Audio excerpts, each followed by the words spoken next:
Grace and peace to you. Welcome to Morning Watch. I'm Rob, one of the pastors here at White Plains. Glad to have you with us today on a Wednesday. Happy Wednesday, Owl. Good morning, Lee. Good morning to you whenever you're watching. Thanks for being here. This is where we gather for a song and a thought for the day, so glad you're with us whenever you're tuning in.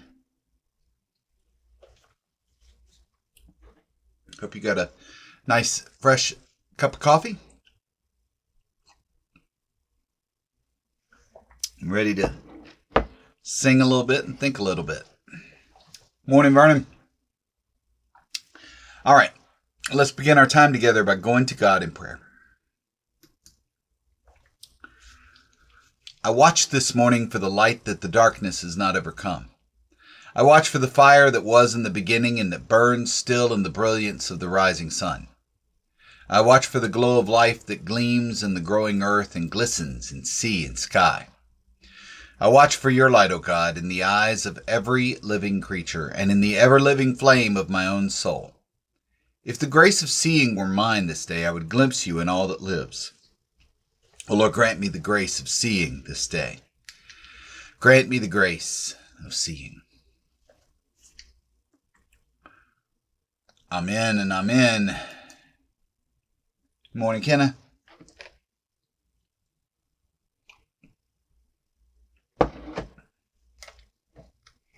Well, I don't know how often on Morning Watch over the years I have gone straight from, I can see clearly now, right down the page to Shine by Collective Soul. But it's more than a few, I'm sure. It just works. And you don't even have to turn the page. Especially works with today's reading, as you'll see.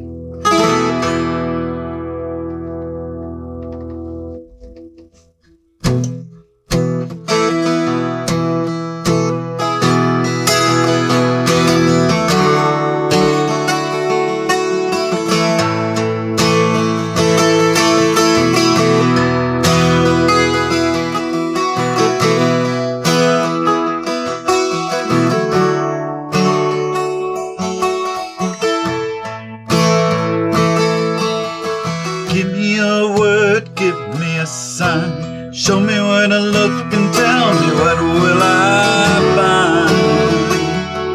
Will I find? Lay me on the ground, fly me in the sky. Show me where to look, tell me what will I find? Will I find? Oh, never let your light shine down.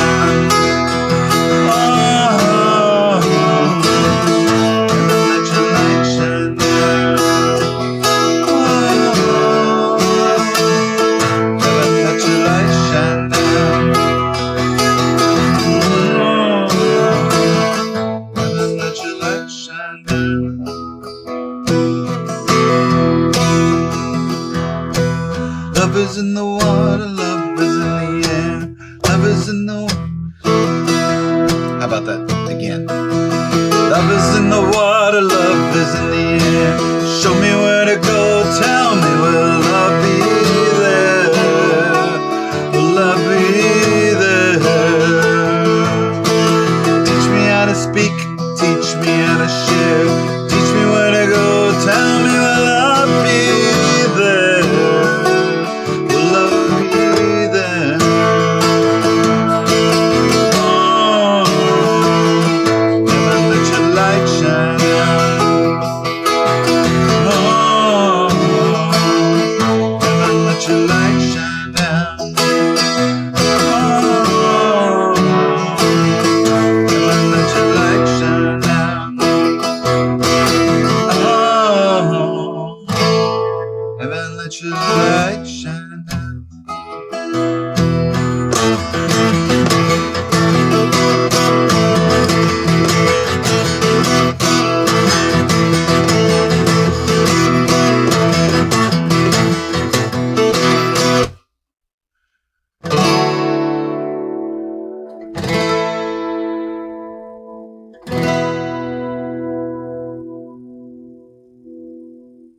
Been a while since I've listened to that song. There's a yeah somewhere in there.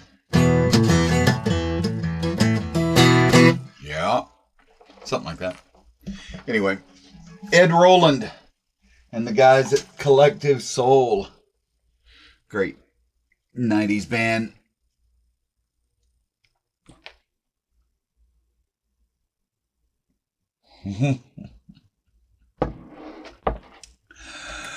Thanks, Vernon. Morning, Steve. Morning, Terry. Morning, Florida. And good morning to you whenever you're watching.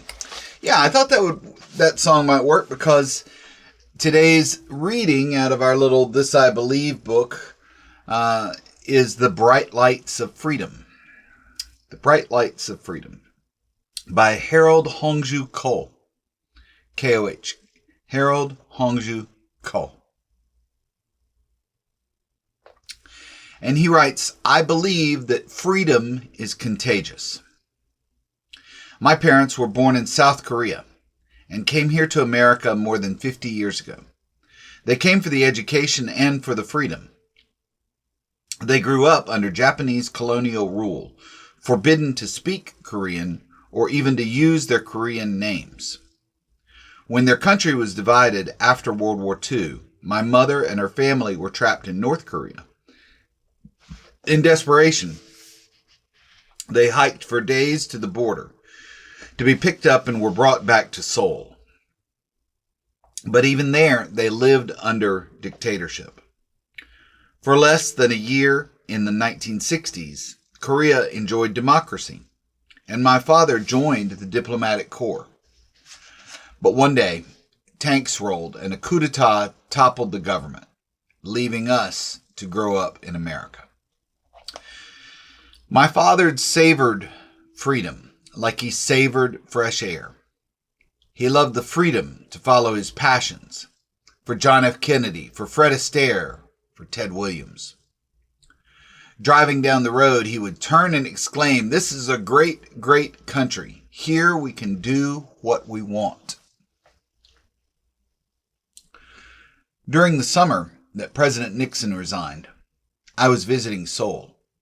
Someone tried to assassinate Korea's president, and he declared martial law.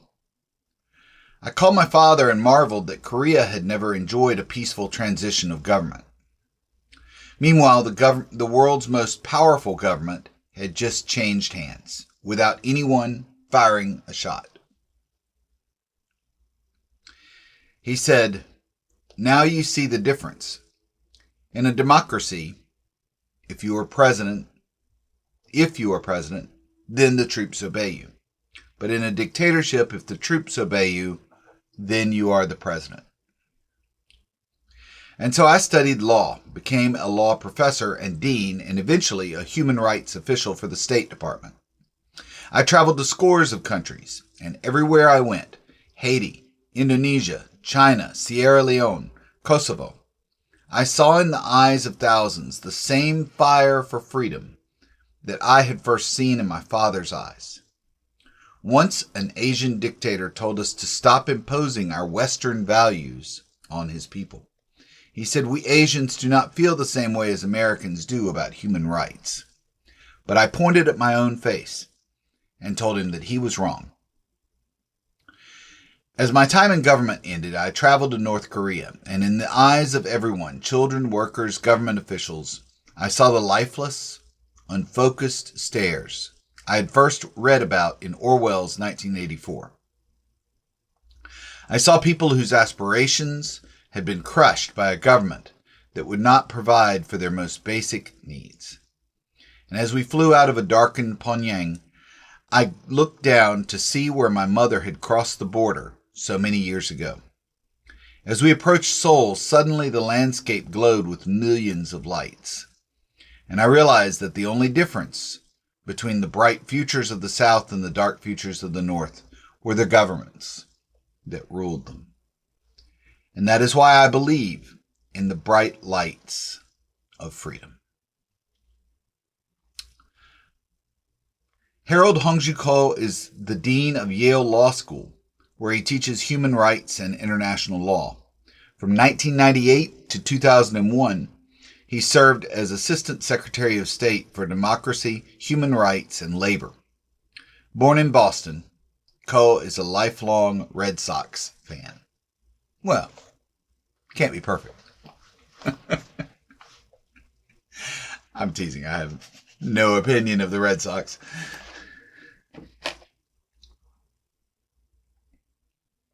And remember, these essays were written in 2006 when this radio show was revised. So I wonder if Professor Coe is around now, what he thinks of our trend toward authoritarianism, not only here in the United States, but around the world. It's dangerous stuff, right?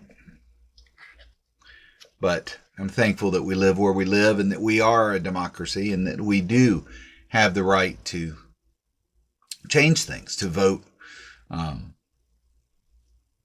conscience, to examine issues and vote accordingly. Because there are many places where folks do not have that privilege. And America has been, for almost since its inception, a light for people seeking that kind of society. May it always be so. And may we, who follow the teachings of Jesus Christ, see in the country the possibility of something greater, and in ourselves. Please don't mistake this for some sort of nationalism or anything like that. It's just that the values of Christ, of personal responsibility, communal responsibility, align with my values toward my neighbor. All right. I won't go too far down that road. I was not prepared for a discussion on the intersection of religion and politics. Just that Jesus does have a lot to say about it.